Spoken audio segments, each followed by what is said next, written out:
Hello दोस्त, कैसे हैं? मैं उम्मीद करता हूँ आप लोग अच्छे होंगे। आज एक और ट्रैक लेकर आया हूँ।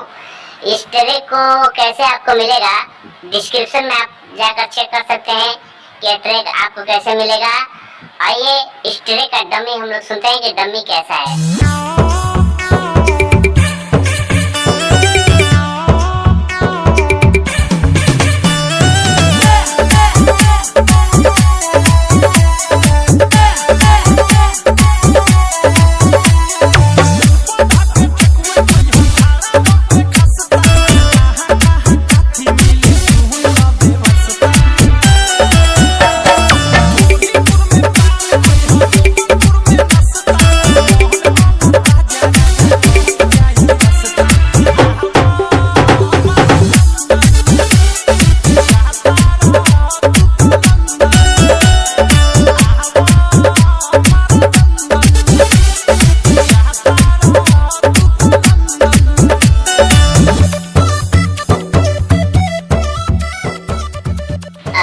अंतरा सुनने से पहले मैं बात बता दे रहा हूँ कि अगर इस ट्रैक को आपको चाहिए तो आप संपर्क कर सकते हैं।